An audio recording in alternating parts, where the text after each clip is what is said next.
Previously on the European LCS. When they start shouting us a lot at the beginning, it shows how many fans have. But we won against them. The Meteor Makers right here, right now, are going to finish off the Nexus itself and take down SK Gaming. And I hope they will start respect us. It was amazing to see all the Spanish fans finally. You're just walking around and they scream your name. It feels really great. It's amazing. 81% of the people think Gambit are going to win. Considering how hard they got destroyed last week, I'm a little bit surprised at that. Yes, that was a really revenge. It's Gambit that picked themselves up a win. It's not so good for the home ground, but they can appreciate great skill from Gambit. I couldn't even imagine this beautiful island in my dreams, so I'm really happy that I'm here. Tenerife is awesome. I want to stay here longer. The weather is awesome. I can't ask for any better.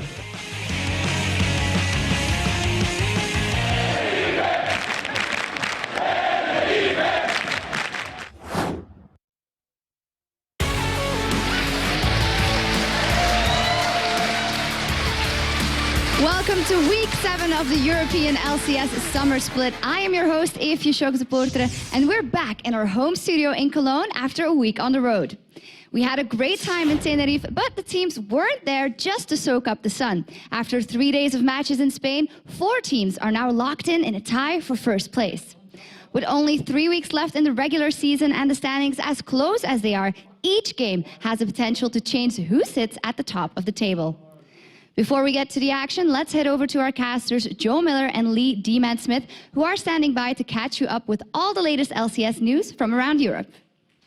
Thanks a lot, Shocks, and welcome, ladies and gentlemen, to day 1 of week 7 here in the LCS Summer Split. Now, last week we were, of course, in Tenerife, and we didn't just get sunburnt. We were treated to a whole host of fantastic matches that kept the amazing crowd in Tenerife on their toes the entire weekend long. Yeah, I think you're talking about yourself maybe with a little bit of self-loving. But there were a lot of great games last week in Tenerife with the old guard. SK, EG, and Fnatic, they all went 2-1. And the real crowd pleasers, though, were the last 2 games of Friday. They had nearly 100 kills between them. Some really incredible action-packed matches that you luckily got to cast. I did luckily get to cast them. Hopefully that continues here today as well. Let's have a look at some of the big stories, though, this week in Europe. The first bit of news is another roster change. Mima is, of course, joining the Ninjas in Pajamas as a replacement for Extinct, who earlier this week announced that he was stepping down after playing with NIP since week 3 when he replaced Godbro. Yeah, this is going to be Mima's first time really in the LCS, but he's been around for a while. You may have seen him playing at Eternity Gaming at Gfinity just a couple of weeks back, where they finished 2nd place to the Copenhagen Wolves. And he obviously did something to impress the guys at Ninjas in Pajamas, but with things as close as they are, it's a little bit dangerous to make this switch. It could have a really big impact, though. Well, speaking of switches, our second change is a temporary substitution for Gambit. Darker is unable to play this weekend, and he will be replaced by Voidal. This season, we've already seen Gambit, of course, unsuccessfully try and bring a substitute in with Spontex. Yeah, it's a name we're going to have a lot of fun with, Joe. But, of course, with Spontex, they had some real communication issues. However, despite Voidal coming from Estonia, he speaks perfect Russian. So they shouldn't have any problems this time around like they did before. If you remember back in week 1 at DreamHack as well, Darker also played his first LCS match up against Fnatic. He did okay, so let's see how Voidal does. Well, in other news today, we will be first time playing on the 3.9 patch here in Europe, just like all of you at home and over in North America. And the first big change that 3.9 brings to the LCS is that the tier of the Goddess is going to be stacking up slower. So that's bad news for champions like Ryze, Jace, Blue Ezreal, and everyone else that depends on that tier. But on the other side, you've got the Archangel stuff, which now charges a little bit easier. So we might see more people upgrade into that earlier on. Yeah, I wonder what Genji's going to do with Ashe now. I mean, he might have a new build, who knows? Nobody mentions the Ashe build, the blue Ashe. It's different. But another change, of course, is that Draven's passive no longer deals the bleed damage, but it does give him extra gold for every champion killed. That will weaken, of course, him in a 2v2 lane, but bolster his harass power under the towers in a 2v1. Something we haven't seen yet in the North American LCS, but the European players were all over that straight away, because he's no longer going to draw tower aggro from the bleed. And finally, of course, Oracles has changed. You guys may well have noticed it it on live, but it does now persist through death and lasts for 4 minutes instead of 5. However, it also has a reduced radius. Well, we'll see how the new patch effects play a little bit later on, but now let's take a look at our incredibly ridiculous standings as they are right now. Up top, we see those first 4 teams tied for first. Alternate and Gambit have been up there for, of course, a while, and now they're joined by Lemon Dogs and Fnatic. Yeah, Ninjas in Pajamas, they're just 1 game behind. We'll see how that sub works out for them. They are in 5th place. And the old guard, SK and EG, they're tied for 6th place right now. We'll meet your makers. Well, they've fallen from 2nd place in week 1 to the bottom of the table. Well, that's how things look heading into today's game, so that brings us perfectly into it to show you what we have coming up. First of all, we'll be starting off with Ninjas in Pajamas versus Evil Geniuses, with Gambit versus Fnatic right after. Yeah, some action-packed matches to start the day, and of course the third game will be Meet Your Makers versus Alternate. It was a battle for first place back in week 1. We'll see how that works out, and of course SK versus Lemon Dogs. Lemon Dogs with a big lead over them, 2-0 up so far. So, Demon, I think I already know your answer to this one, but which game are you most looking forward to today? Yeah, it is, of course, going to be Fnatic versus Gambit. It's almost taking over the rivalry of Evil Geniuses these days, and it was standing room only while we're in Tenerife, and Fnatic came out victorious once again. They're 2-0 up so far this season, and Gambit are really going to be desperate for a win, and luckily for us, it is just second game of the day, we get to cast it together. Well, before we get into the action, let's go over to Shox for your Twitter question of the day. Thanks, Joe. Here's your chance to let us know what you think. And our Twitter question today is, who's your favorite champion for early game duels and why? Hit us up at LOL Esports with your answer. If we read your tweet on the air, you'll win a Logitech G510S gaming keyboard. To be eligible to win, all you need to do is follow at LOL Esports and use the LCS hashtag. We'll be picking our favorites later in the show. And don't forget, of course, you can vote for who you think will win today's games by going over to lolesports.com. Now, last week, Ninjas in Pajamas didn't quite make it into the tie for first place, but they have another chance to crash the party. They're going to play EG, and EG, they are fighting to put some distance between themselves and last place after the break.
I'm Mimer and I'm the new top player for NIP. I was really shocked when they contacted me with only 2 weeks left in the LCS, but I'm really happy now that I'm officially a pro gamer. I play champions like Rengar and Eve with stealth, so you can bypass wards and gank really easy. I think my aggressive playstyle would fit in the NIP team. NIP is a strong team and I want to bring them to the playoffs.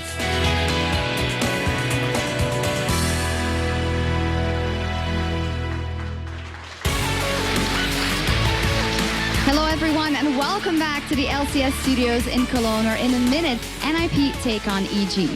But first, a lot of LCS players go out of their way to connect with fans, but EG's Crepo went above and beyond when he made a wish come true. My name is Martin Berg, I'm 16 years old. I really love League of Legends and I look a lot into the esports scene. I play every day, I would say.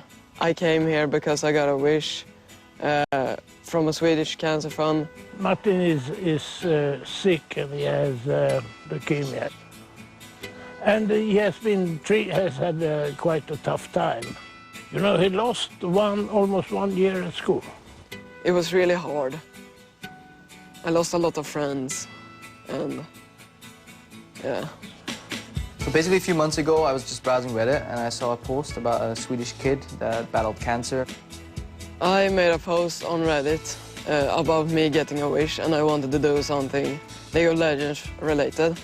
And he had a proposition from a Swedish version of Make-A-Wish Foundation, Min Stora Dag, if I pronounce it correctly.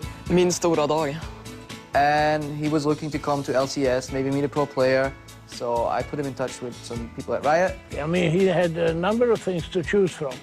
I was really surprised that he chose this. Yeah, it's awesome to go to the studio. It's gonna be so fun. It was really cool, actually. He was so casual and just went around and talked to everybody. I thought it was more like they were hiding backstage to not get too many fans going up to them. So yeah, you're gonna stay here all the weekend? All of you? No. I did not expect that I would see him so close and talk to him. It's just unbelievable. We got a tour around with shocks. All right, so this is the actual studio where it all happens, where the audience sits and then where our pro players sit. And I think it would be cool if we just went up there. Morning. Is it hard to shoutcast? No, it's very easy. It's the easiest job I've ever done in my life. You can sit in the chair if you want. Yeah. Well, this is the area where the commentators sit. So as in any other sport, we have commentators during the game who will go, look at that guy, he's gonna go in, he's gonna grab a kill. So that's what these people do here. I didn't teach my dad to play, but I taught my dad to know more about it. This made me very astonishing. And they could connect one piece of whatever it was with a human player. When you can do that, of course, then it gets another dimension in the play. Quickly, Evo Genius is on the last stand. The shockwave once again used. Crepo gets melted, and Ninjas in pajamas get themselves a second victory over Evo Geniuses. Martin? Hey, man. How you doing? Hi. Well, brother. Okay. Sorry we lost. It's okay. I think he's so funny and he made it possible for me to come here. So why did you come like last year when we were actually winning stuff? Who's the Fnatic fan here? It's bad taste, man. How long do you have to keep taking them now? The pills for another 5 years. Ouch. And 1 year to the hospital. Yeah, like checkups. Yeah. And then you're free. Yeah. Then you beat him. I have a lot of respect for any people that survive any illness, especially cancer, especially young people that have to deal with it, because it makes them mature way too much, way too fast. I thought I was dreaming and I didn't think it was real. Take another one? What's it called? Min Stora Dag? Yeah, exactly. I'm so good at Swedish, dude. That's first part. Ouch. So we can get them signed by all the pro players and NIP as well.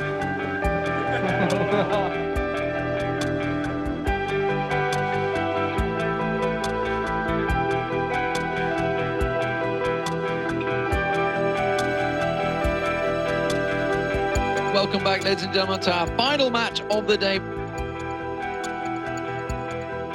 That's going to be the Nexus Turrets going. It's Evil Geniuses that pick up the win against Meteor Makers.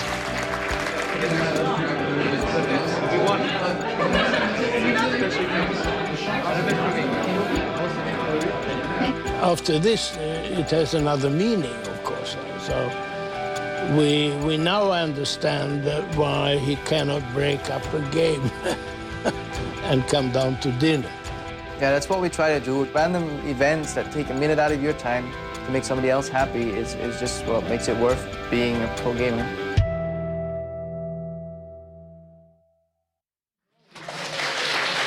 We had a great time having Martin here, but for now, let's get into our first match of the day with Joe and D-Man. Thanks a lot, Shocks, and welcome, ladies and gentlemen. It's time to get things started here for Week 7.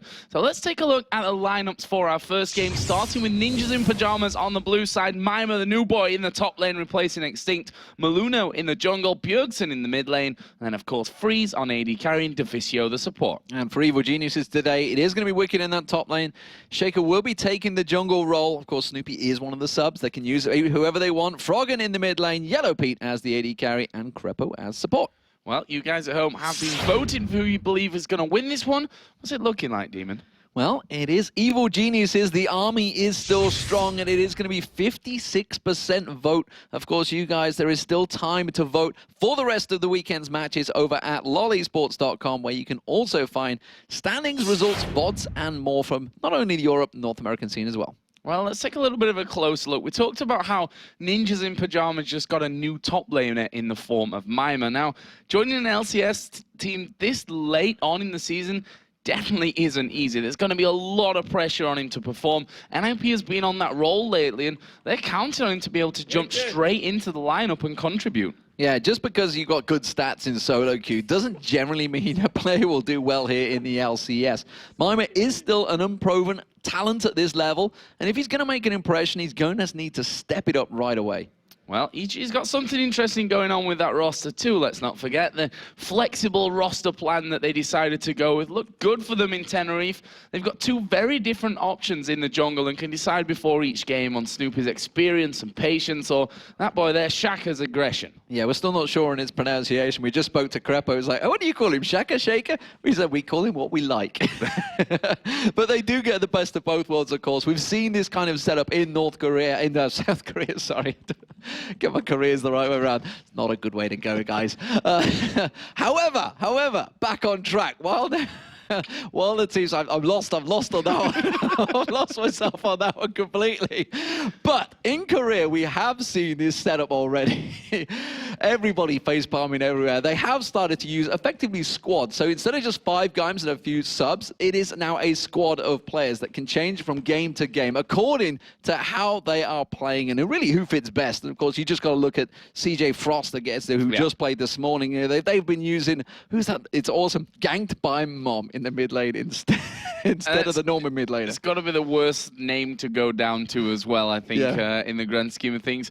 So let's have a look at our featured matchup of the day. We're focusing, surprisingly enough, on Mima and Wicked in the top lane. Now, Mima's known on the solo queue for his Rengar. We heard him talk about it earlier in the video, and for good reason. He's very comfortable with a whole host of champions. This means he can hopefully slip into just about any role that they need. You know, the tank, the split push, AP, AD, whatever the team needs. He's just a very, very versatile player. The one area, though, that we've seen him struggle with previously is with the farm, and that could be a concern for NIP. Yeah, and he's got big boots to fill as well, with Extinct playing fantastically well in the LCS. But, of course, he is up against Wicked, or, well, he may be up against Wicked, of course. But Wicked, on the other hand, he is brilliant at farming. His KDA is pretty lackluster, and he isn't exactly the most dynamic player to watch. But he excels at all the non-glamorous tasks that help his team out. And, of course, that is why he is such an asset. He doesn't have the same adaptability as Mima. He's a tank, end of story. But what he does, I mean, that's why he's called Brickett after all. What he does so very well. And if he gets to play on, say, Zac or Malphite, or possibly even Shen, I guess you could say, like he loves to do, he can be a pretty big obstacle to anybody trying to take over his lane. Well, we're going to get into Champion Select here in just a couple of minutes, and we need to think about this carefully because with Mima coming in, it's thrown another curveball, so to speak. We have seen him, as you said, playing at Gfinity a couple of weeks ago. He's not an unknown name when it comes to the solo queue, so these teams are able to do research on Mima and look at what he's previously done and what he's previously played.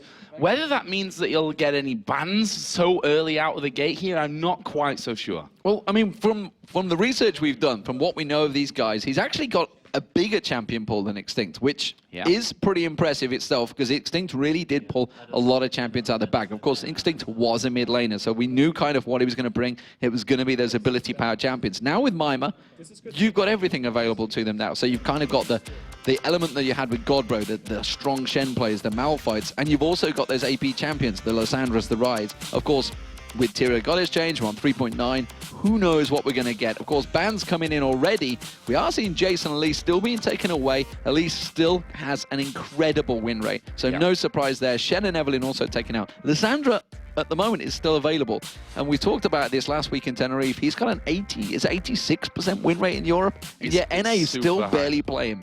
It's incredible. Yeah, Lissandra has been very, very strong over here, and wouldn't surprise me to see it featured. And there it is, final ban coming out from EG will be that Lissandra. We see Evelyn taken out. We heard Mima say that he likes these stealthy champions, the Rengar, the Evelyn, to really have that freedom of mobility and avoiding wards.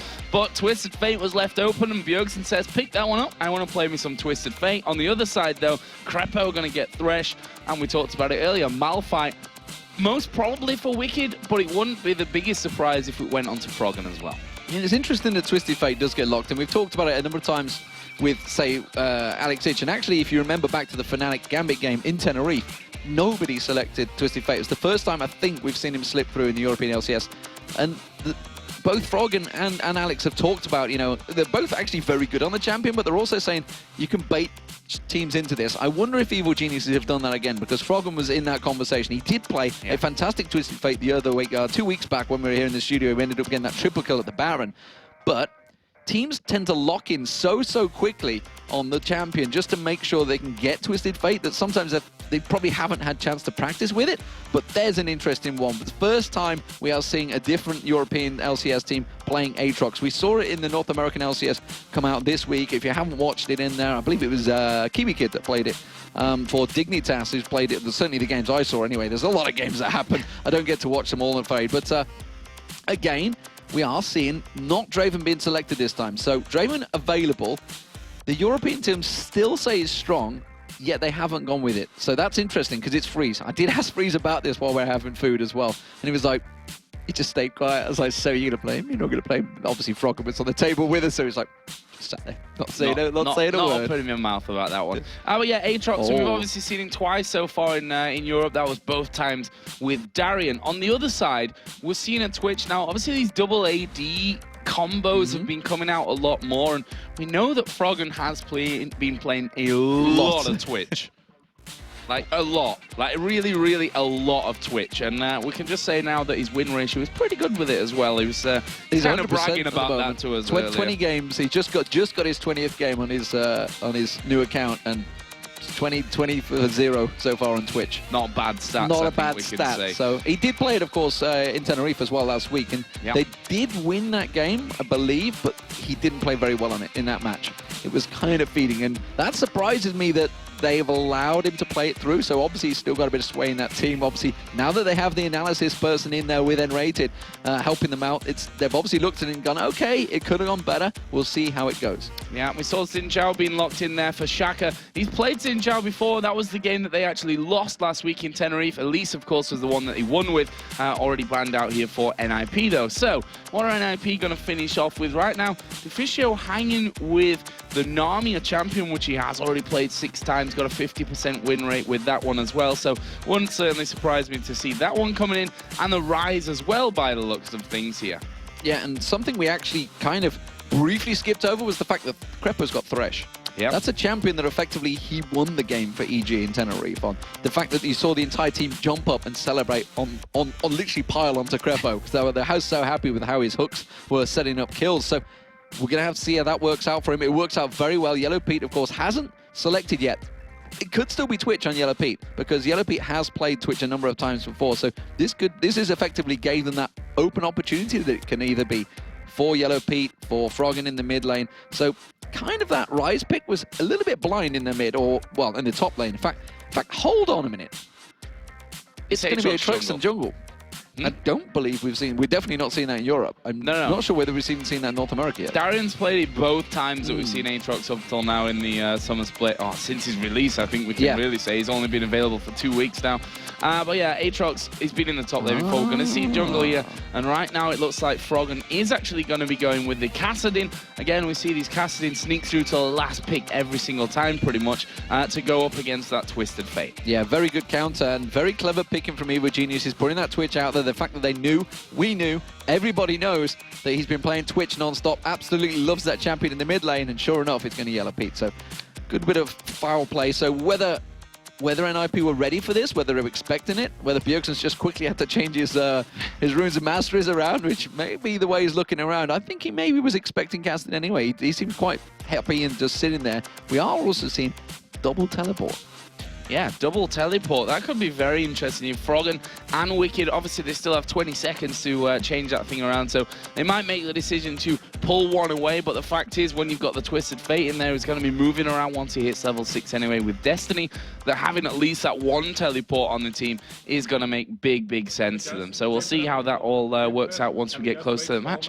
And you can see NIP on your screen. Again, this whole roster change that they did, they took 3 men out of the team, which is a hefty change. And now, technically, they've got their 4th change of the season coming in, with Mima now in that top lane. EG themselves, of course, not without changes, having that fluid roster that they now have with N-rated, technically the analysis, but I suppose could play that role of jumping in as well if things need to change. And Snoopy and Shaka sharing that jungle role. So there's a lot of, in my opinion, unpredictability about some parts of this game. One thing that we should also point out is that NIP right now are 2-0 against EG.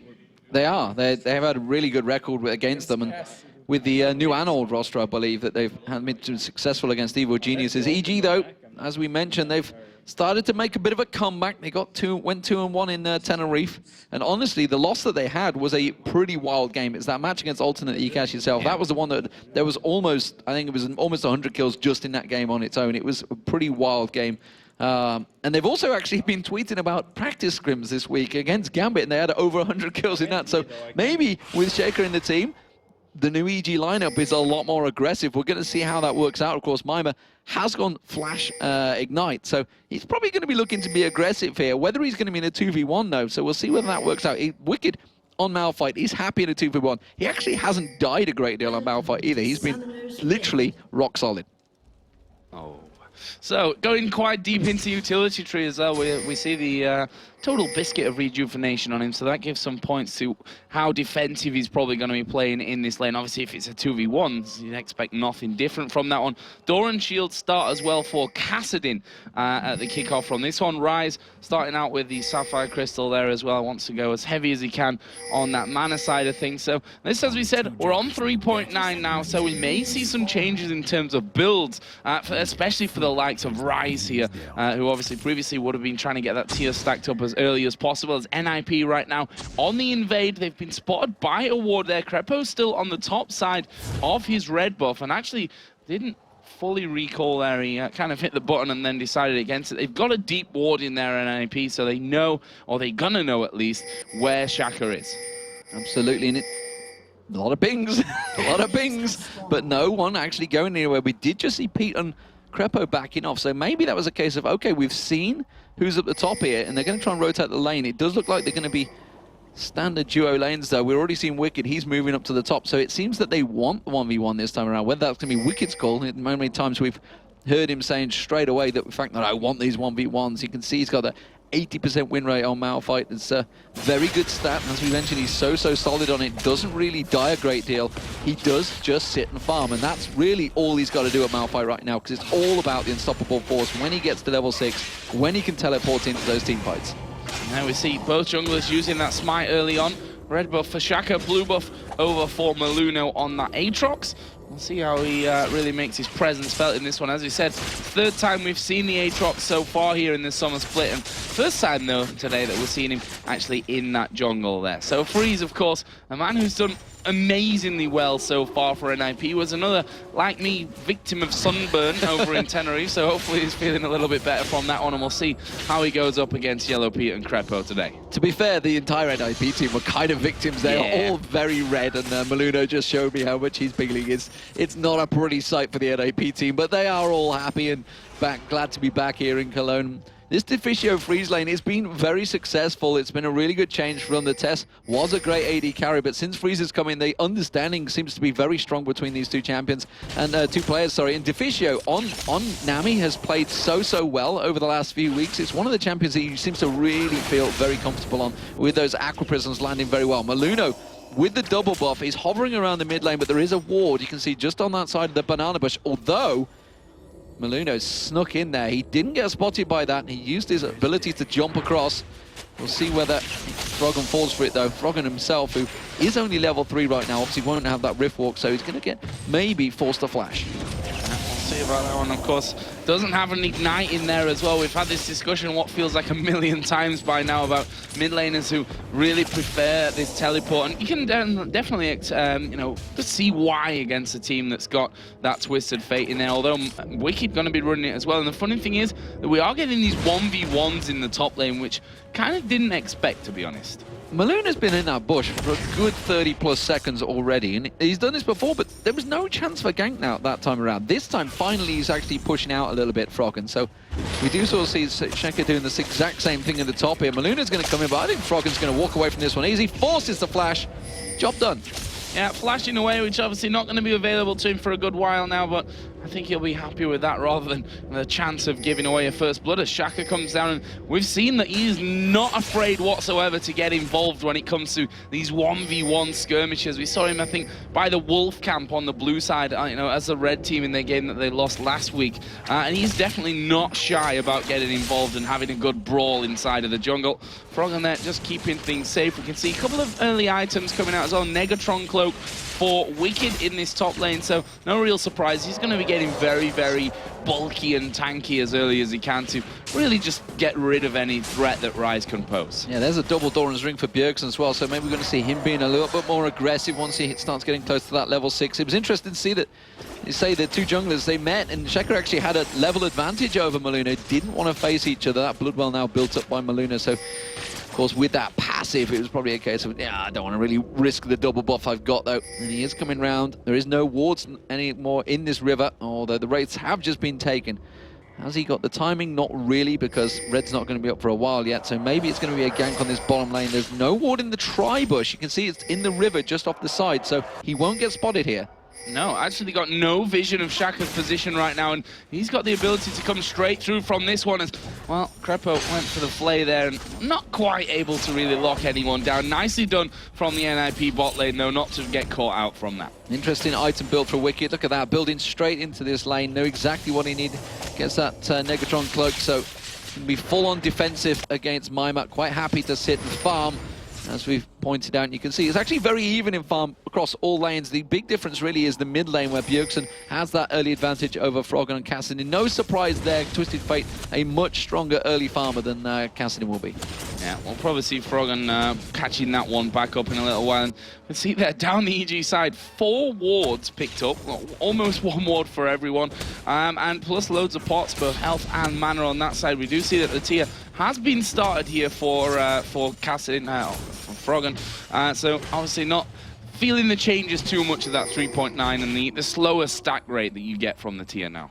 Yeah, with how many wards stacked, I was just wondering whether they're thinking of maybe an early dragon. I'm seeing where they put it. Actually, Sheka's just put his down in that top area, so he's actually covered off for Frog. And Maluno's going for the invade here. He's going to go up and put the ward down for the blue, so they're maybe looking at something to go there. As soon as Froggen goes for that blue buff, you can see he's taking a look. Good bit of a harass here from Bjergsen. Has to rift walk away, but that red card did land it, find his target.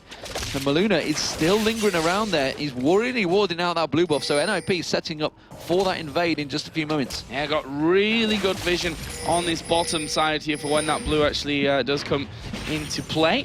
Right now, They could. I mean, there's no real vision on the Dragon either from both sides. Both supports have a pink ward. We can see that actually Freeze has just picked up a pink ward of his own there as well.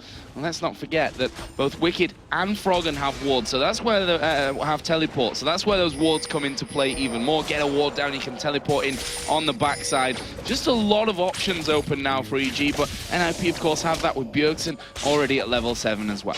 Yeah, damage boost there for Freeze, actually. He went back and got the BF sword as first item, whereas Vampiric Scepter was built up by Yellow Pete a few moments away. Blue buff will be picked up by Bjergsen, so keep our eye on the blue buff of EG, because that's almost certainly going to go the way of harassment from NIP. Freeze and Deficio, they're shoving this lane. They're going to be able to get involved as well. We're up to the 8-minute mark. It will be spawning in just a couple of seconds, so EG not really near it. That's going to seemingly be the first area of attack for either team. Of course, that ultimate is available for Bjergsen, takes that null sphere, and Froggen just keeping those lanes cleared. So a slow start here, Joe, but kind of what we're expecting. This is the first game of the week, of course. There's going to be 8 matches this week, 12 matches the week after, and the final week is all about Super Week. Here we go. This is what we're expecting, Joe. They're going to go in and contest the blue. Yeah, Bjergsen coming around, got the stun card pulled. Needs to be a little bit carefully with Shaka over the side. Of course, they have full vision coming in there as well. And in the end, that blue buff going to be secured up for Froggen. And that will be a nice sign for him as well. That's a lot of wards gone down into an unsuccessful blue steal. Yeah, it was a big investment. Didn't quite pay off. And honestly, Maluna wasn't really close enough. Just tried to get the steal with the wild card. Wasn't quite enough. Wicked taken very, very low by Mima in the top lane, so starting off well for him. He is actually behind in farm, as we mentioned. Wicked is a great farmer, so he's keeping that on top, although that will start balancing itself out soon as Wicked goes back to buy. We'll see whether he uses that teleport to go back to lane. No, he's keeping it safe, so they're prepared. The fact they're going to have to use it for Dragon in a few moments. Yeah, I'm going to be making sure that that is still available to them. So the Catalyst being picked up by Mima early on to add into that tier. Wicked with a giant spell is like, I'm getting a little bit burst down here, so, well, what better way than coming back with a giant spell to try and stop that one from happening. Right now, Shaka moving over towards this mid lane as well. Bjergsen still got Flash available, still got all his summoners, plus that Destiny available to him as well, which not being utilized up until now. Almost 10 minutes in and still no first blood. These teams not wanting to risk anything at this stage, and who would blame them when you look at the league table? Interesting, Freeze also sitting on his ace in the hole. He's not using it to just harass on Pete or Crepo or anything like that. He's just keeping it there, so he's full stack mana. So whether NIP are ready and waiting to do something, or whether they want to try and push the pressure down, or whether he just thinks it's simply not worth it because he's got that Vampiric Scepter, which is probably the most likely. There we are seeing a flash. The teleport comes in down the bottom, and Stoppable Force used as well. That barrier coming out from Freeze. Is it going to be first blood? They will finally get it down. Good Aqua Prism from Deficio, but wasn't quite enough. Got 3 members of Evil Geniuses in it, but Yellow Pete was at the back. Sad thing is here for NIP, there's nothing you can really do about that. It's like one of those horrible scenarios where you just can't do anything against it, and it leaves them perfectly now with a five-man team now that Shaka's there to start doing the Dragon. There is a ward put down by Maluno at the backside, but Dragon at half HP. Maluno does have his smite, but decides not to get involved with it. This is going to be the first blood and the first Dragon of the game here coming over for EG. Froggen going aggressive just at the end towards Bjergsen. We're getting the good Rift walking a Force Pulse onto him, but again, it's EG that back off. They do get that Dragon. Are they going to trade turret? No. Should be seeing Wicked going back there earlier on. He teleported off earlier before the Dragon actually went down. So that's going to give the gold advantage. It's still just 100 gold, not a massive advantage, which shows that actually NIP are doing a very good lane phase. Of course, they do have that passive still available that Bjergsen has. It will be changed in 3.10, I believe. It's on the public beta environment right now. So that will be coming in soon. But as it stands, they're still getting a big passive boost of his gold across globally. Globally? That's the word I'm after. You got it. That's not bad. As Yellow Pete snuck into that middle lane, and we have seen a bit of a change up on that front. Looks like they want to try and get rid of this Twisted Fates. What is the advantage that he's really building up here? He's not close, he's not far away from having a solid 20 CS lead at this point. So we'll see how that one changes. Maluno trying to get in there onto Wicked as well, who honestly, he is pretty heavily built up now in terms of what health he's got in there. Obviously that magic resist coming up from the Negatron cloak as well, so we'll see what happens with that one. And you can see he's just pretty much stuck to the turret, as we do see that pressure down the bottom as well, but I can't see Wicked being lured out into this one.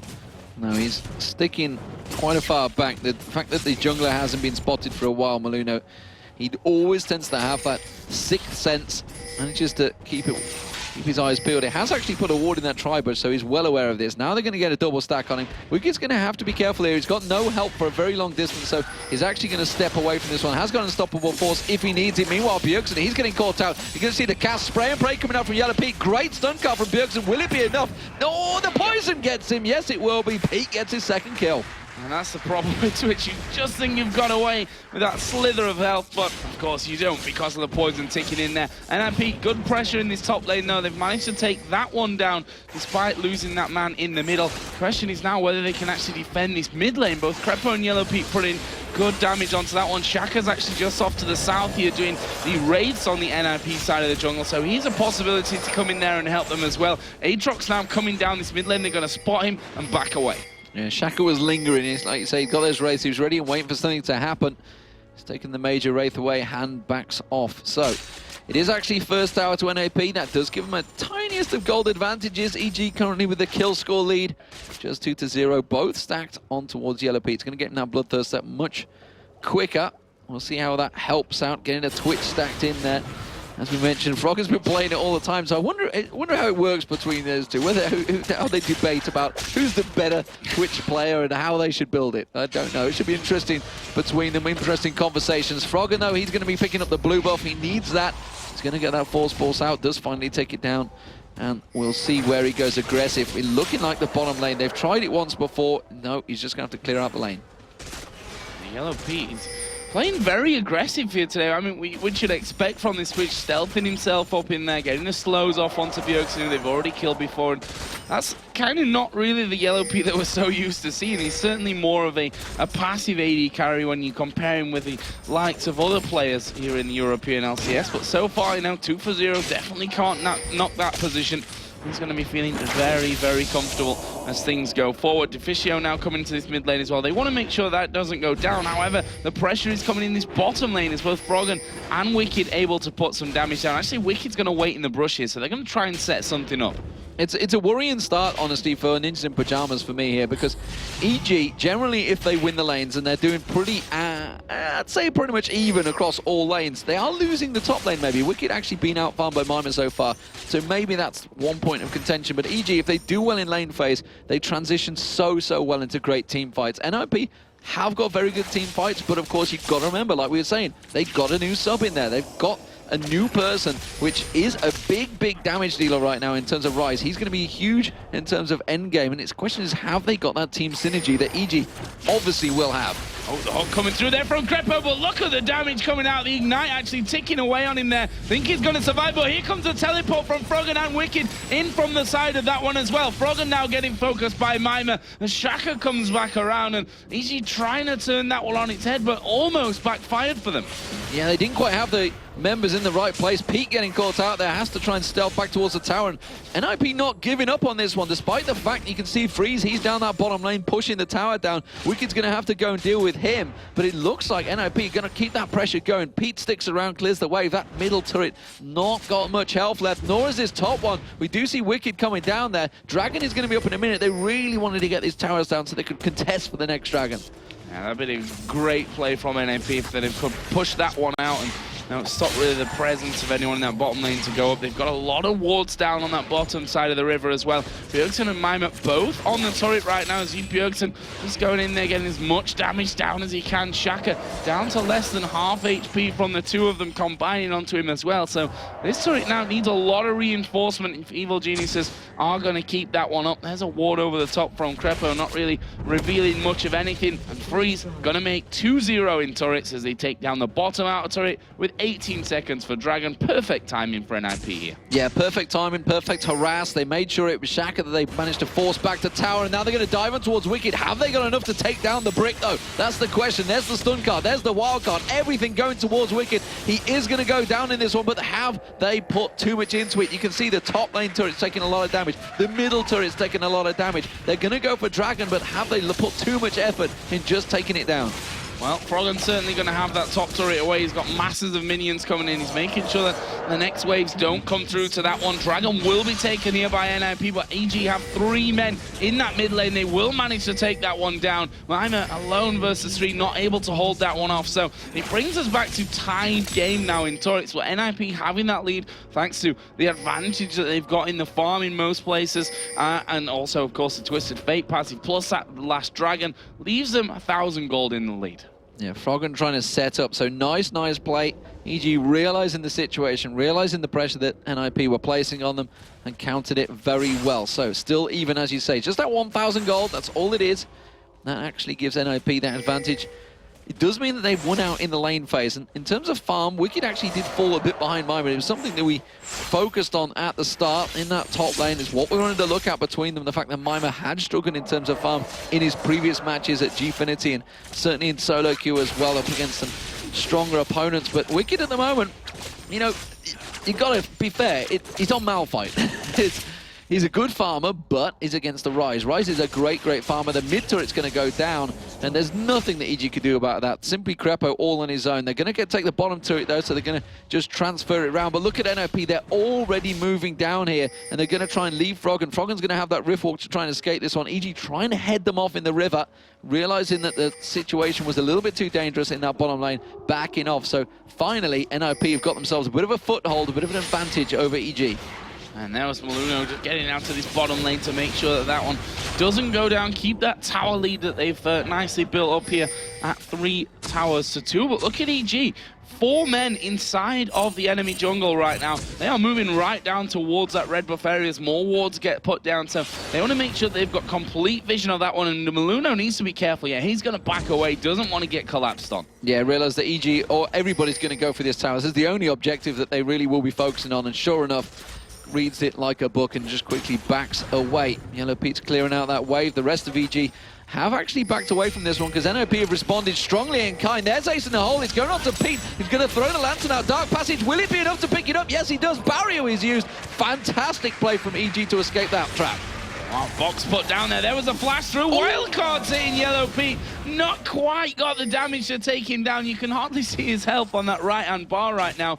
Going super low from that one. But it was an interesting move from Crepo to actually go back there and put that box in. I think it actually saved him there, though. I think that saved his AD carry's life as NIP now try and get in on towards this blue buff. Both Wicked and Crepo are there. Unstoppable Force is available. Same happening on the other side of the map as Maluno smites that one away. So that's not available for Bjergsen or even for Mima for that fact. And now this blue buff should go over to Froggen here. And in fact, he will take it down with that force ball. So good move overall there for EG, in my opinion, getting that blue buff onto the mid lane.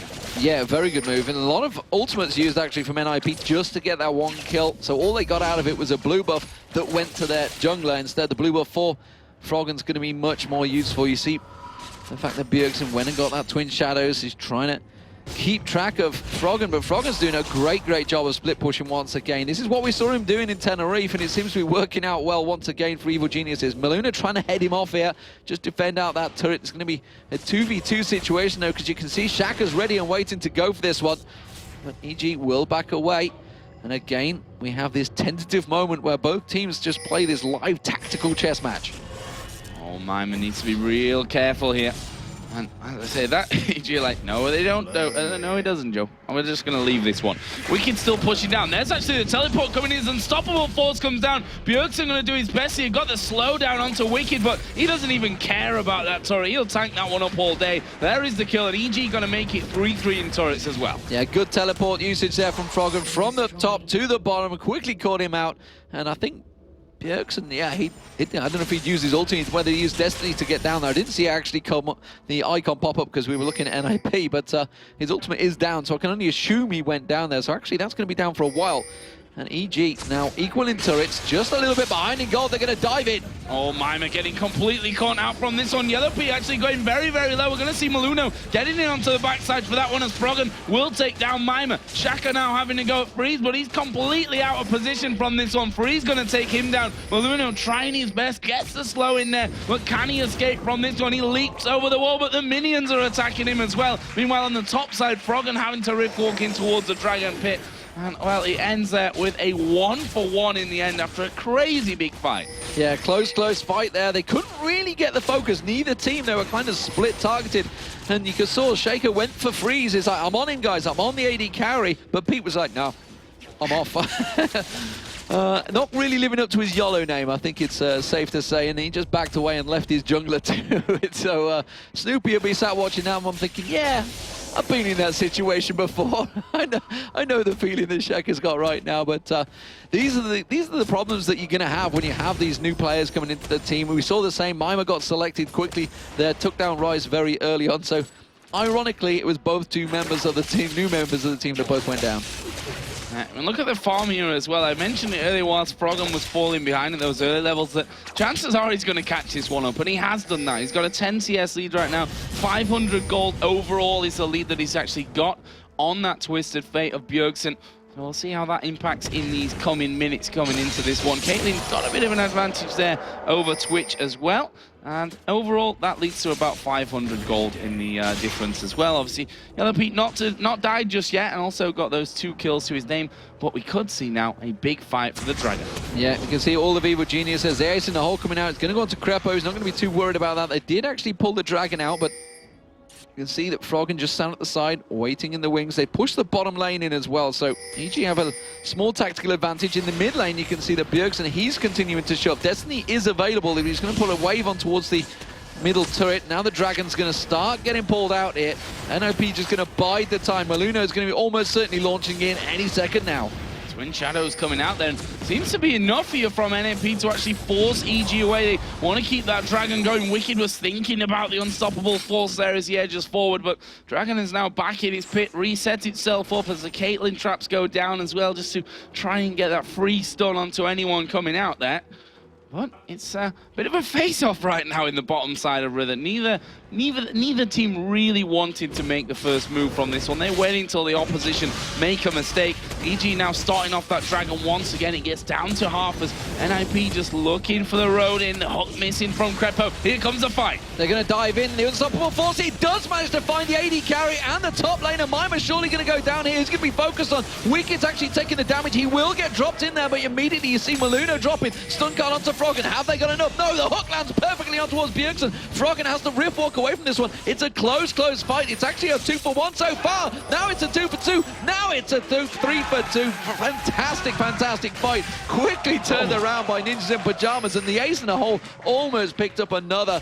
And well, Ninjas in Pajamas coming out on top with the fight that really looked like it should have gone EG's way. They just split targeted. They didn't really focus, and NIP took full advantage. And that, honestly, really could have been an ace there. I was quite surprised that they went for Froggen, who was the full HP target, although I probably shouldn't have been if you look at his score right now, that they wanted to focus him down. But there were a couple of guys very low in there. They wanted the full HP target down first. They wanted to get that bonus back from Froggen, who in the end managed to sneak away from that one just about with his life intact. Got that Archangel staff now finished up with his Rod of Ages. We compare that over to the other side. Bjergsen going with Lich Bane and the Twin Shadows for the start. Yeah, and that Lich Bane is going to start doing a lot of work on them towers. That's what he wants to get going. Froggen's been causing problems with the split push, but now Bjergsen's going to be able to do just the same. And that started off, you saw him doing it just before that Dragon fight, put the pressure on towards that middle turret, sent a big wave of minions in that. And at the moment, Evil Genius is actually starting to have a few problems here. NIP proving that they have just as good as team fighting as EG used to honestly be famed for. It's what the Korean scene actually were used to fear Evil Geniuses about, their late game team fights. And well, at the 25-minute mark, it seems that NOP have their number. Certainly does. I'm not going to argue with that statement. I mean, this is the danger that NIP, you know, because of Mima coming into this one, you'd expect that actually their team fighting has gone slightly downhill to that of what you'd expect from them last week when they've had, you know, Extinct in there. Just the fact that they've got more time or had more time to practice with that lineup in there. But it doesn't seem to have too much of an impact on things right now. So really interested to see how this one ends up breaking down. Wicked right now does have that Sunfire Cape working his way up towards the Frozen Heart as well. So he's going to have plenty of armor.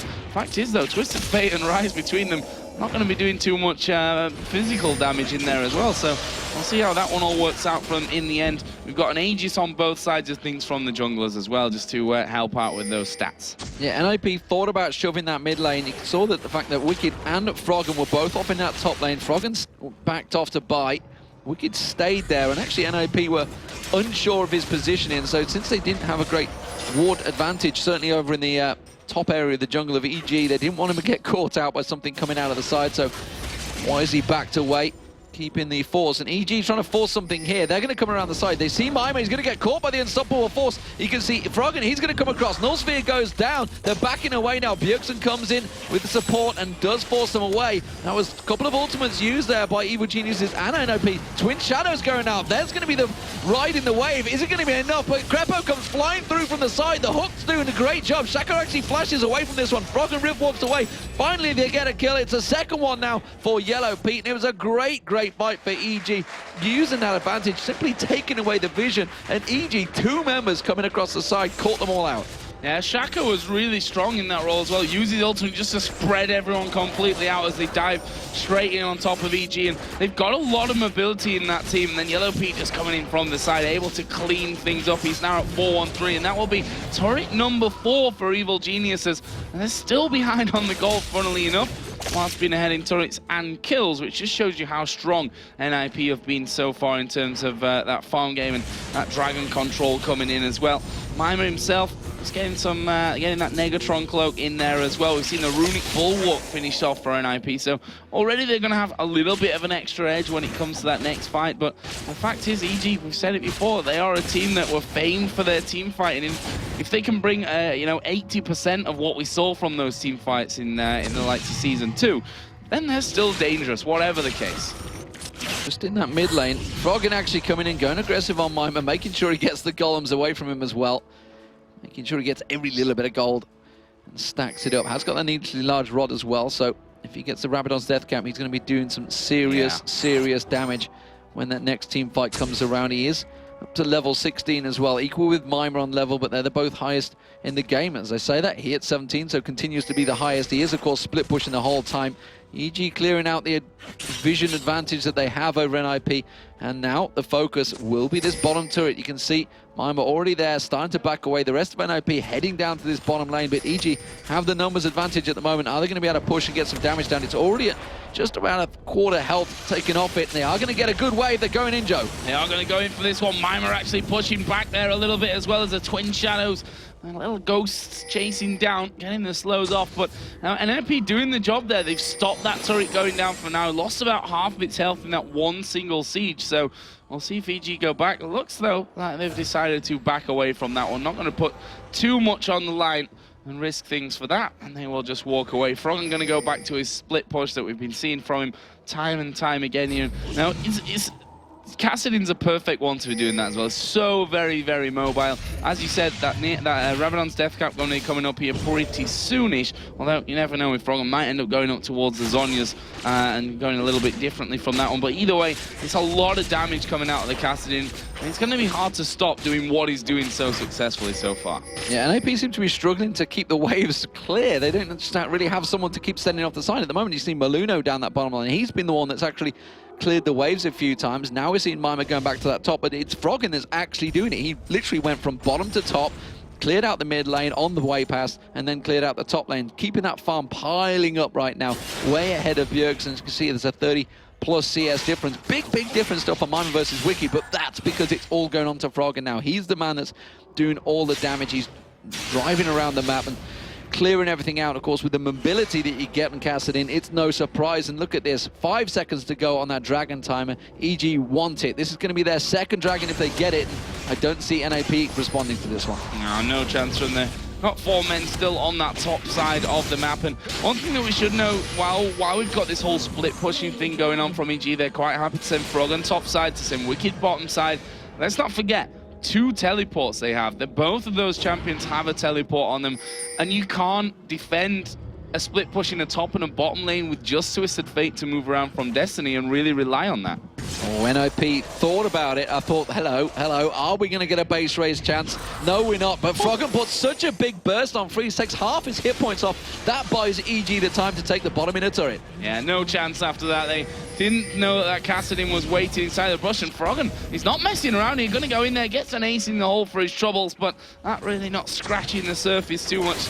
And that's the great thing. Pretty tanky with the build he's gone, as well as having that mass damage that you expect to see from that Kassadin coming in. Next target, is that going to be that middle inner turret? It's the final one left up on the entire map right now for NIP. So slowly but surely, EG doing step-by-step decisions to get them into the lead and get the ball rolling towards victory. Yeah, systematically taking out those turrets, and as you mentioned, that middle one, maybe the next focus, or will it be the Baron? That's the question. Rabadon's death cap now has just been completed by Froggen.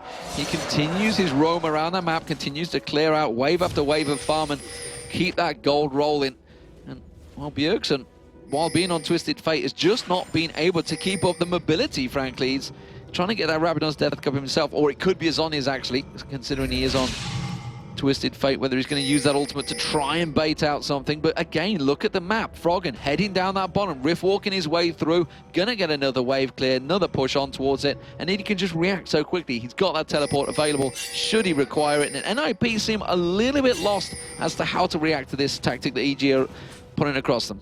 Yeah, and no real surprise. I mean, what do you do? 2 teleports in there, 2 champions that can push these waves out very, very quickly. Obviously, one of them being a lot more mobile than the other, but you've only really got Twisted Fate that you can afford to send away from this push. So they've got to make a decision at some point, NIP, as to what they try to do, because all right, you have to stop the Kassadin, but the chances of actually locking him down are pretty much 0 at this point. I mean, Froggen, as soon as he gets the sniff of someone coming near him, he is straight off and out of there. He's not even risking that one happening. So NLP are going to have to make a decision. You can see that they've done that now. They started pushing at least with 4 men towards this bottom lane. Froggen sees it because of the wards that they got down and decided to back off from that one. He's just waiting, in fact, by the golems here to maybe get a bit of a sneaky kill onto the likes of Freeze, who we saw one combo is half of his health right now. Yeah, I wasn't sure whether he was thinking of stealing the red buff as well. NIP, they had 5 members in that mid lane for so long. They didn't really know what to do. It was discussion. You're thinking, well, Bjergsen's now got the Zhonya, so maybe he's going to start feeling aggressive. But honestly, it tells me that Destiny is going to be used. They're going to check out the Baron. They thought Baron was maybe being done. They're going for it, Joe. Yeah, there's the hook coming down. Bjergsen now popping his Zhonyas from that one as they dive on towards Yellow Pete at the back. The box down. But Maluno's been absolutely hammered in there. Obviously not going to go down just yet because of his passive, as Freeze will take out Shaka. So in the end, that ends up in a 1-0. Maluno did manage to jump away from that one, but they're still chasing off from this one. Yellow Pete starting to move in there with the stealth, but NIP will be happy with that hit and run, but it means the next time Maluno obviously not going to have his passive available. Yeah, passive went down, and honestly, NIP didn't gain a great deal from it. Did see, though, great usage of that Zhonya's Hourglass already from Bjergsen. Did manage to fall out. You saw Froggen did his burst combo, so he was effectively useless in a great portion of that fight, which is why we saw most of them surviving. So good usage so far. NIP managed to fool them, but I don't think they're going to get fooled the second time. They may not have spotted the fact that he just picked up that Zhonya's just before that fight. Come into the fight, did his standard Messiah tactic. Didn't bait enough, though. And it was still passive burn. That passive's going to be down for a while, the Bloodwell of Maluno. So it's interesting that they didn't manage to get him, actually, straight afterwards. He managed to flash out of it, but you'd have thought that they'd followed up the kill. Yeah, I certainly expected it. I mean, it's not like he's going anywhere with that passive on, so you know when he's coming back up. But I guess they just were looking for those other targets on the other sides, which obviously didn't quite work out for them with Freeze putting down so much damage now with that Infinity Edge, the last Whisper coming out, and he's got the Zeal, got a Vamp Scepter in there as well. So he's doing great damage on all fronts. You can see that Infinity Edge with the Phantom Dancer Last Whisper is where we have Yellow Pete right now. And their kills very, very similar. CS still 20 in the lead of Freeze, but as they start to get up towards these 6-item builds, then that doesn't matter as much. And we've just seen actually the Banshee's Veil being added in now, which obviously protects him for the likes of the Unstoppable Force from, maybe even the Twitch Slow from the hook from Crepo. So there's a lot in there that Banshee's Veil can really, work around. Yeah, he was actually... I noticed he'd been sat on them items for a while, so he bought that outright. and the Vampiric Scepter, sold off the Endurance Blade. And EG, though, they're back in the middle, and look at this, NOP out of position. They're all off the side. They were getting the blue buff down. EG don't realize it, though, because they've not got the vision there. Now we just see the ping ward going down. If they'd have realized they had a ward on that blue buff, they would have almost certainly pushed and took down that final in the turret. And the good thing that they have, I talked about Wicked earlier on, some fight Kate building up towards that Frozen Heart that he now has. Turrets don't really do a lot of damage to Wicked. They've got a very strong dive tool just on its own there. That unstoppable force underneath the tower is going to mean that it's hard for NIP to actually stick around when it comes to defending those towers a little bit later on as well. And that's going to be a little bit of a worry for them. Well, it's still a close game. The hook on Maluno, no passive, remember. If he goes down, that is all done for. Shaka as well getting caught out. Looks like Mima will manage to take that one down. It's Freezer picked up the end kill. Mima getting caught out, silenced out there. Wicked didn't use unstoppable force in that fight. Not a great deal used by both teams. Spray and pray.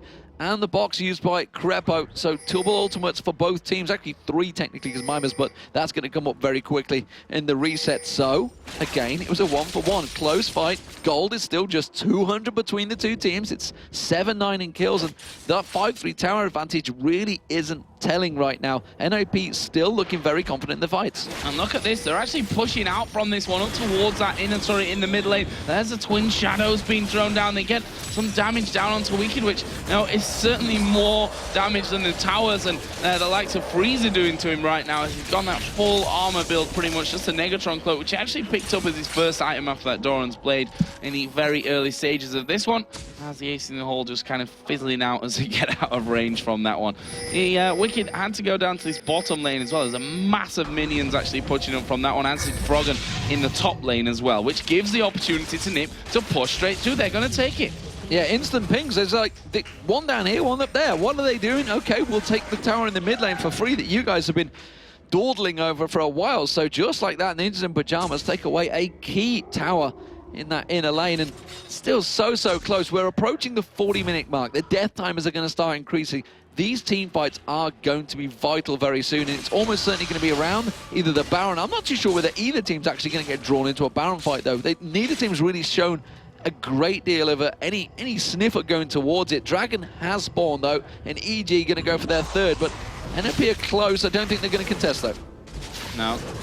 Free's actually working over there, but that's because the red buff's up, and now it's going to be Dragon number 3 going down for Evil Geniuses, and that gives them 1,500 gold lead right now, which is not a lot. We're 40 minutes into this game already, and for me, EG, the fact is that they've got those 2 teleports and they've got the ability to completely split push out, but the fact is that they've just really not gone from that, and I'm wondering what the problem there is really. We heard from N-Rated actually last week in Tenerife when we got a chance to sit down for him that one of the first things he worked on with EG was the calls, the communication within the team. So I'm wondering if that's playing a role here in this one for EG, and they've not been able to really find an opening. Although at the same time, that lead is just so small that it's easy for us to just read out the gold there at the top, but from their point of view, with towers being so close, with kills and dragons being so close, they probably don't feel that they've got even a lead in this game at this point. No, and honestly, a 1,000 gold lead probably at this stage isn't a lead. Isn't really a lead. Yeah, it doesn't equate to a great deal,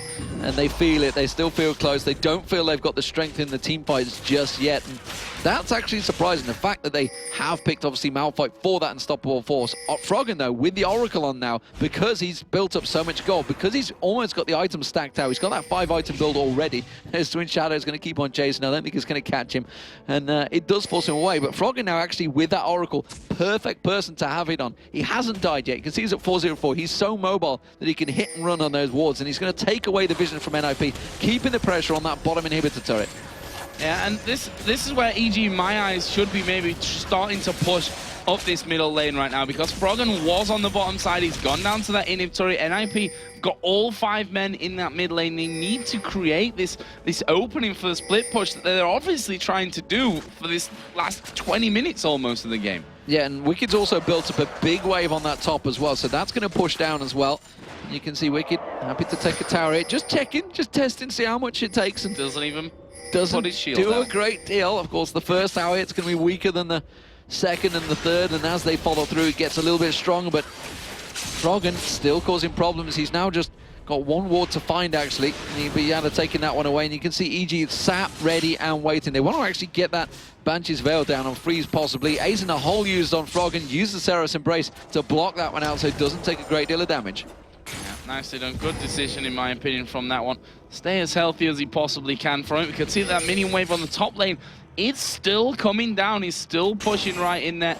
EG going to be starving NIP even more than they've had for these last 10-15 minutes, taking away another blue buff. But as you said, you talked about Baron earlier on, and I'm not sure that it's really a question for either of these teams right now, because neither of them seem very willing to fight, to go heads-on 5 versus 5 at this point, and certainly you don't want to be throwing a Baron away, and possibly an 8 or 3 or 4 kills even, at this stage when it is just so very close. Yeah, strange resource choices there for EG as well. The fact that they caused that problem, like we mentioned, their top lane had gone there. Bjergsen went to deal with it, but EG chose to go for the blue buff already. They could have took a 5-4-on-4 advantage instead. Of course, with Destiny, it's not going to be an advantage for too long, which is why we see Bjergsen just been using that Destiny. He thought they'd gone for Baron. They had to check it. That's not going to be available. Bjergsen does get caught out by quick null sphere there, and that did a lot of damage already. So a lot of ability power stacked up on Froggen. We saw how much damage that just single null sphere did.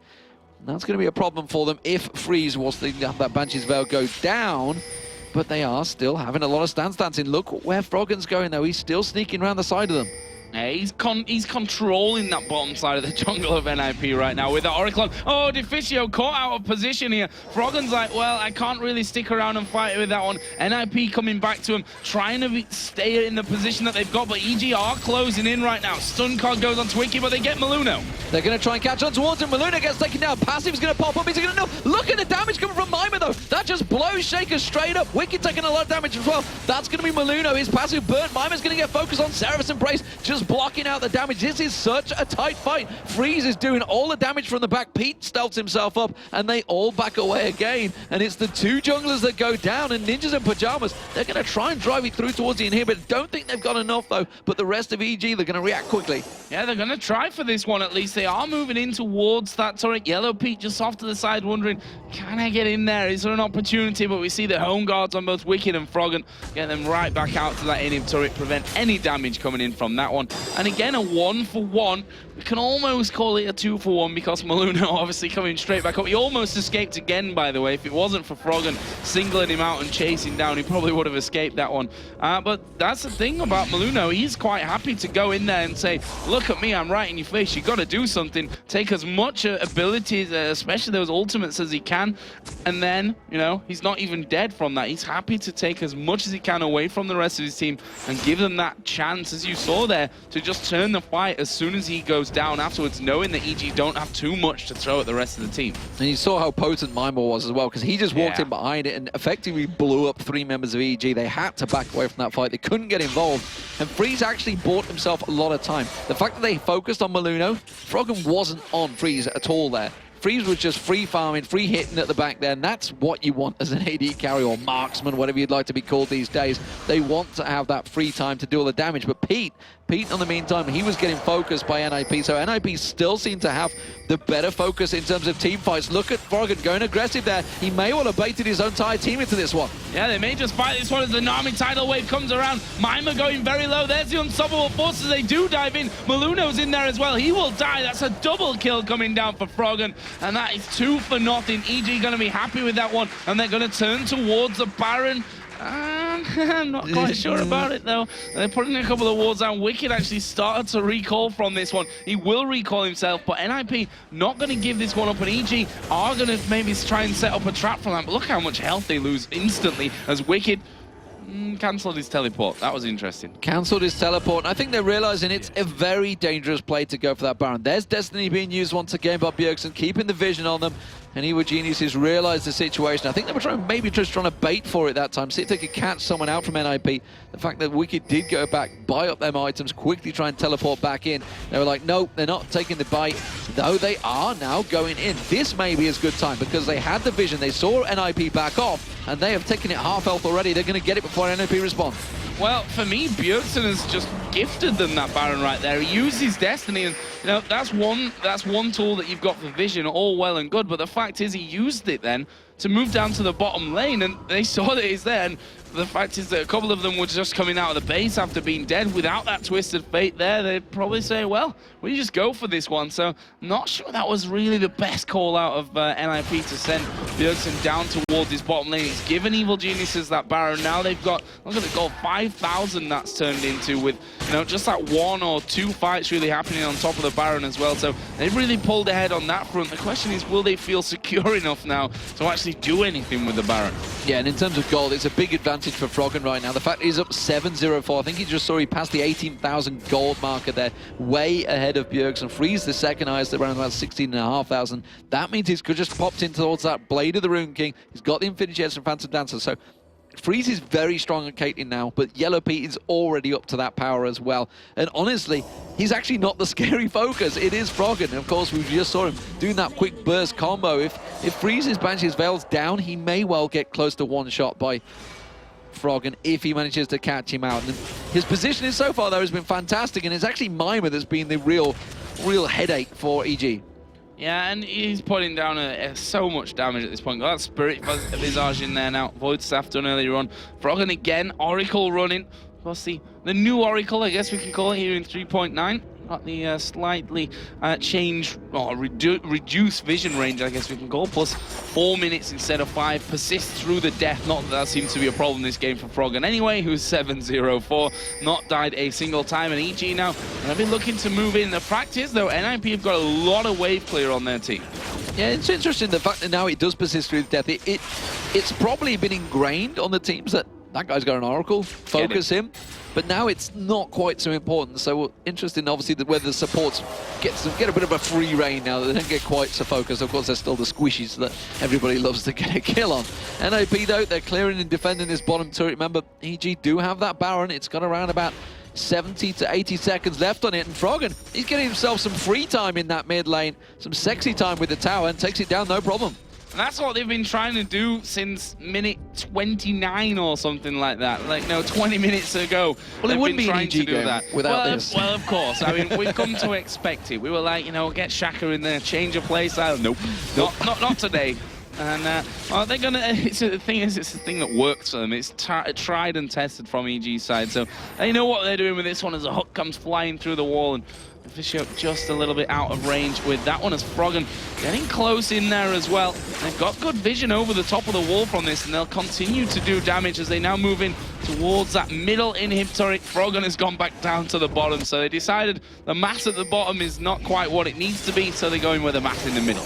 Yeah, the top lane's actually pushed by NIP as well, so whether they're going to back off. They want to use this Baron, but there's not a great deal left on it. It's got to be down to about 20, 30 seconds at max right now. Yeah, just looking across it, you can see it's about 20 seconds on that timer. We are seeing a wild camera going, and they are going to quite catch Maluno getting caught out a little bit there. There's a lot of damage coming out from both AD carries. You're seeing some big numbers, 870 coming out from Pete. We're seeing 1,000 plus from Frito, so clearly with more damage on towards the minions. But it's not the minions they're going to be fighting. And with that Quicksilver Sash that Pete's obviously picked up. Oh, look at this. They've bought themselves some free time at the bottom. And just like that, they chunk a half the hit points off it. Yeah, and that's what they need to do. Any little opportunity. Those turrets aren't going to be lasting very long whatsoever, even if it's just Froggen there with Cassidy, who puts down ridiculous amounts of damage in there. Wicked taking a bit of a blast. The hook coming out from Crepo again. And they've managed to fend off this middle push, but Froggen's going to go bottom again.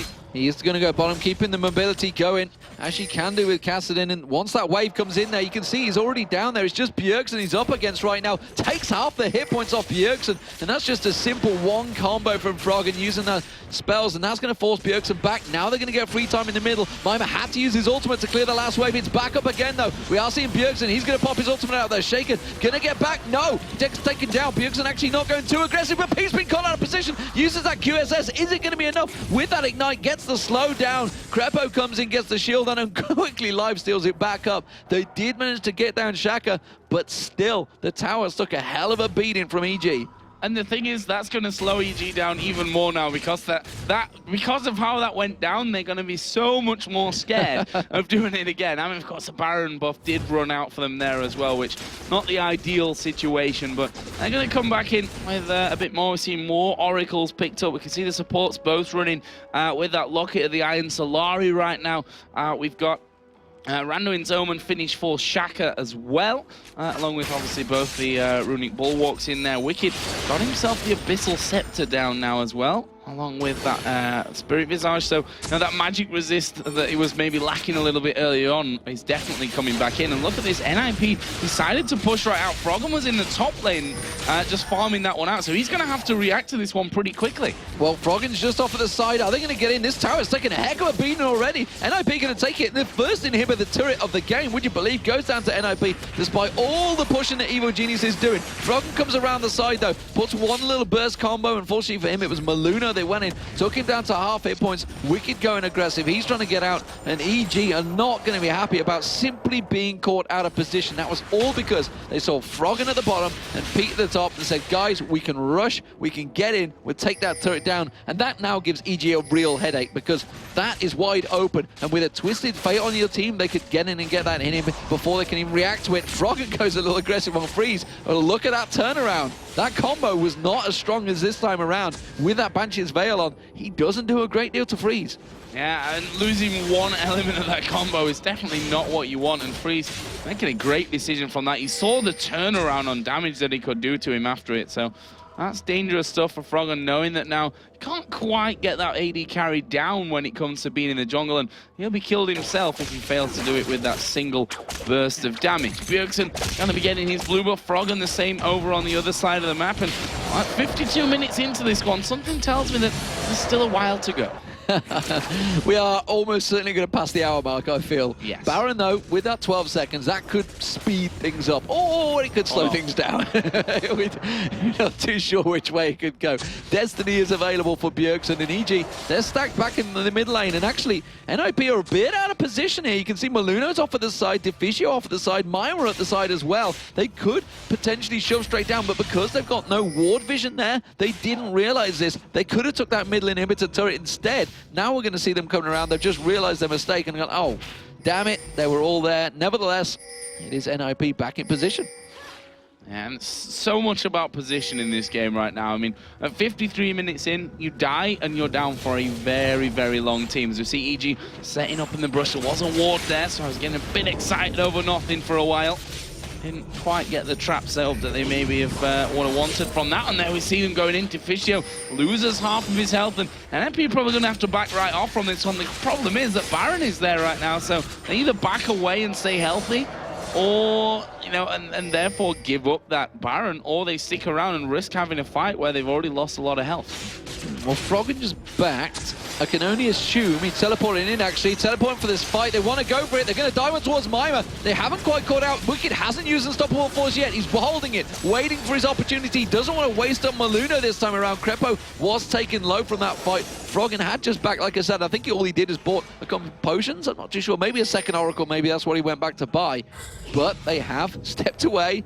Nobody died again.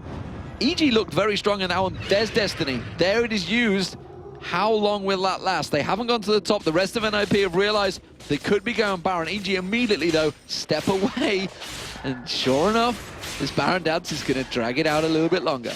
I think Froggen went back to buy EG some time to finish off this one. But the funny thing is, NIP know that they've backed away from this one, and look, they're going for it. Wicked is actually on the bottom side here, so they've got the possibility of coming in. But he still has Unstoppable Force. He didn't use it in that fight, and they are all in a really scary position right now. They're waiting for Freeze. Oh, that cask was thrown. They wanted to catch him out there. Froggen flashes away. There's Unstoppable Force, but he's going to go down already. That's the frontline tank down. Pete gets dropped off the back there. Mima picking up a double kill. Shaka comes in one by one. EG making mistake after mistake, and now it's only Crepo and Froggen left. They can't do a thing about this one. Froggen's going to run away, and that's going to be a Baron for NIP. Fantastic play. What a play out of NIP coming in from that. They saw that EG started Baron with Destiny. They saw that they backed away. They went straight in there. EG, a bit questionable how they approached it, in my opinion. They came in one by one, and easy to pick them off in that scenario. The three of them together could have actually taken kills and forced NIP themselves to back away, but now NIP have got the buff, they got the gold from it, and they're pushing up towards the inhibs. They're going to take it down, and they might try and close out the game. They've got 30-second death timers. It's entirely possible. Once that minion wave comes in, Maluno pretty tanky as well. That hook's not going to land. That's going to be a Nexus to it. Also, will it be one? Froggen goes in. Zonya's hourglass used just at the right time. Has he bought enough time? Riff walks away. Yes, he gets away. That's going to be a Nexus turret going down. Second one will follow. And it looks just like that. A quick turnaround. Ninjas in Pajamas will take the game against Evil Geniuses. And well, EG were in control for most of the fight. NIP with a fantastic turnaround. And that's the danger of when the game starts getting to that hour mark. The death timers are so long that one mistake, one big mistake, as SK Gaming have learned so many times in the past against Fnatic, can cost them the game. And Ninjas in Pajamas with Mima for the first game pick up a great win. And the funny thing is, it's not quite what we usually see at the Baron. You know, we usually see a team being lured in there to make a mistake in a fight, but it was just so well played from NIP. They knew that EG were doing Baron. They popped Destiny. They walked away from it and saw them walking away, so they said, well, let's do it right now. They walked straight in there. They're killing off Baron. Then EG, you know, Wicked came in there first. He used the unstoppable force when he had no health left. Then we saw Shaka coming in from the side, and one by one they fell. And NIP, they baited that out pretty much, and they used the timing perfectly. I mean, they were sat in their base for like 30 minutes of that game. They baited themselves there, to be honest. I mean, like you say, once that Destiny was used, EG were like, oh, Destiny's been used.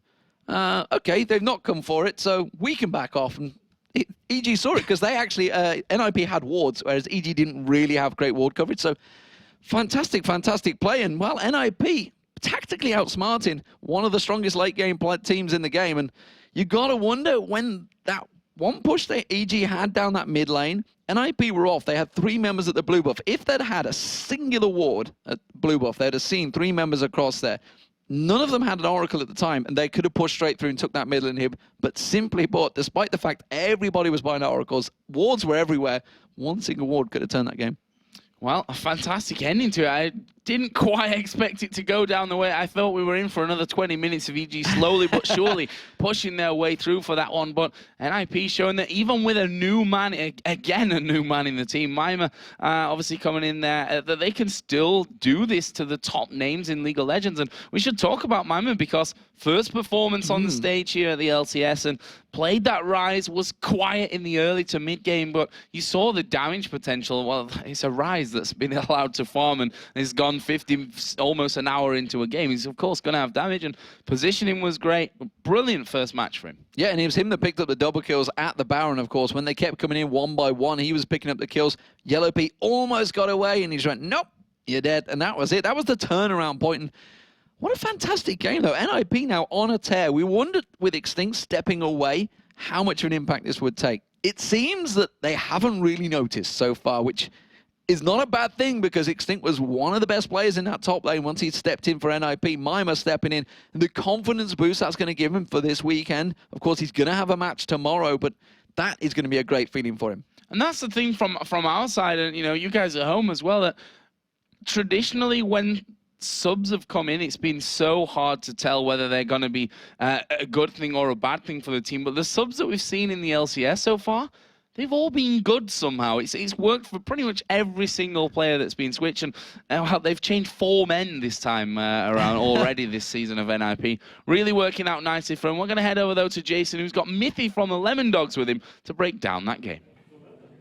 Thank you for that, Joe and Demon. And that was a pretty long, drawn-out game. I mean, we were watching a little bit earlier, and we're just like, you had bets of, it's probably gonna be about an hour game, and I was like, come on, don't do that to us. But it was still really interesting to see, because NIP with their new top winner Mimer, we were really curious to see how well they'd actually bond together. But let's start off from the beginning. Let's start at the picks and bans. What do you think about the picks coming into this?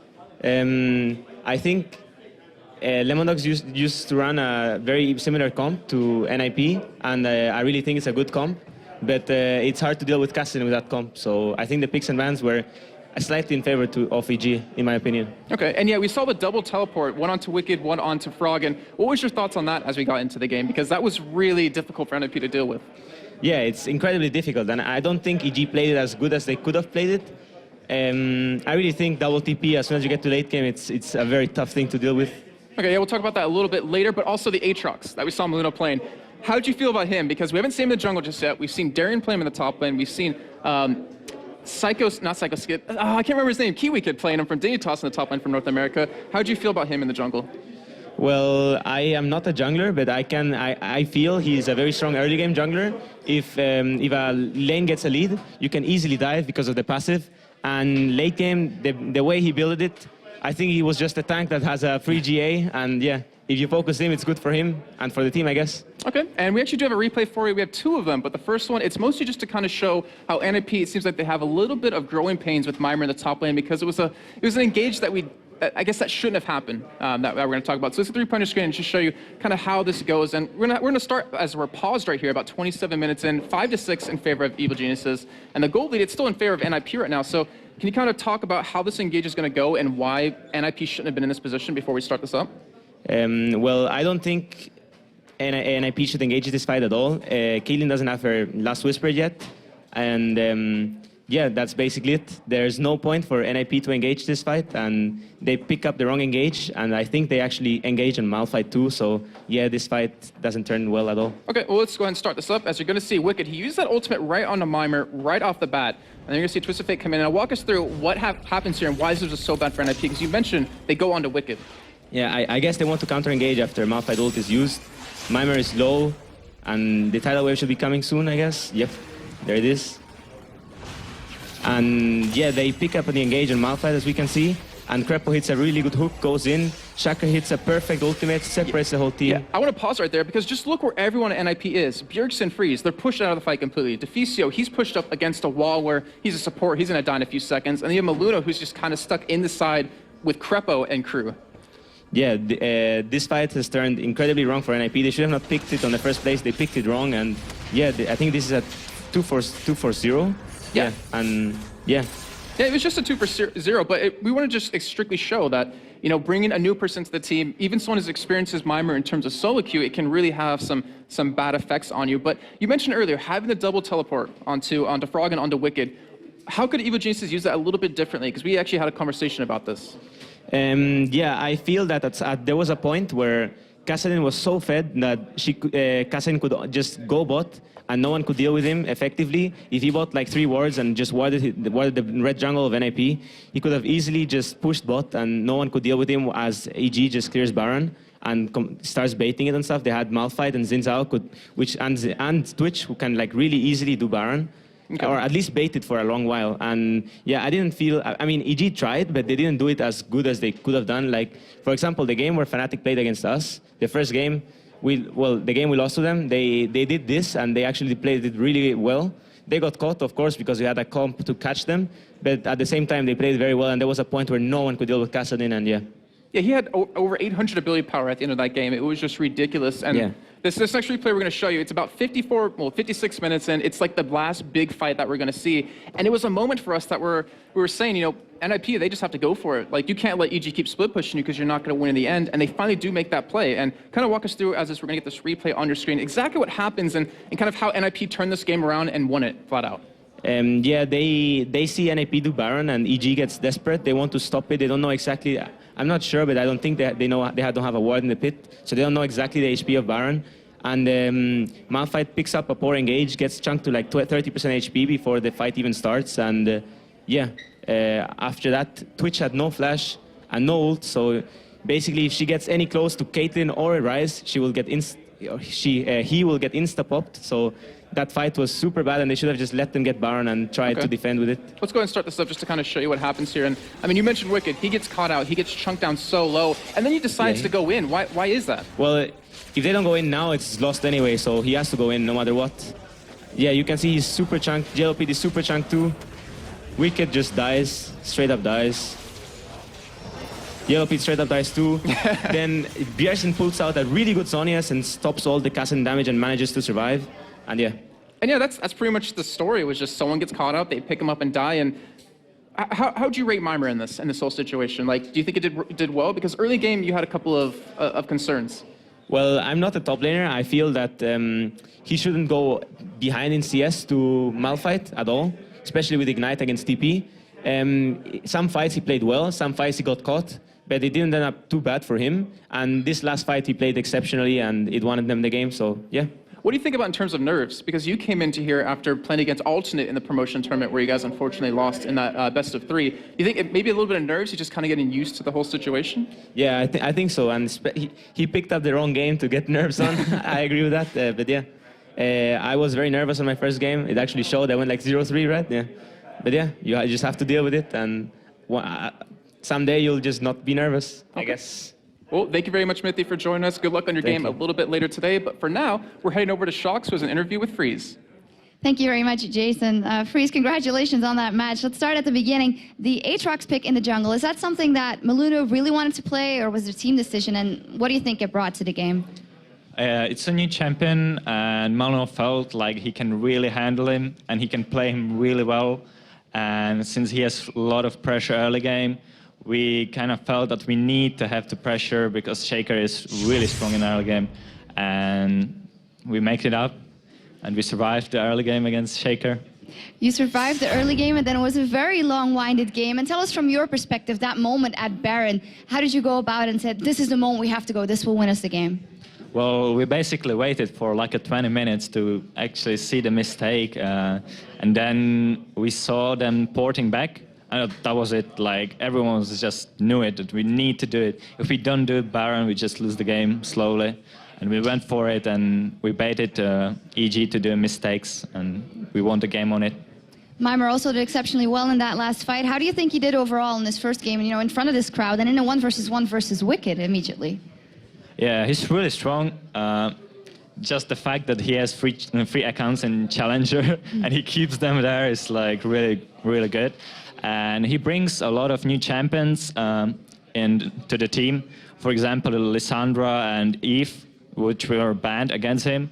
That was like if the new player comes to the team and he instantly like takes out the bans, that means something. Like, and that's super good. Like, if some player can take the bans on him and then open the space for example, me or Bjergsen, then that's what we need.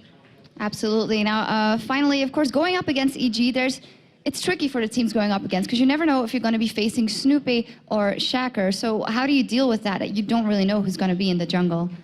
Well, we actually know who we will face against because Snoopy was streaming entire weekend. So it was like, yeah, I think Shaker is practicing with them in team rankeds and Snoopy is streaming solo queue. So we know that we will face against Shaker and we prepare for it. All right, thank you very much, Freeze. Now, Fnatic and Gambit have already met twice this split, and both times Fnatic dominated. This time, it's to see who gets to stay in first place and who gets knocked down to second. That's after the break.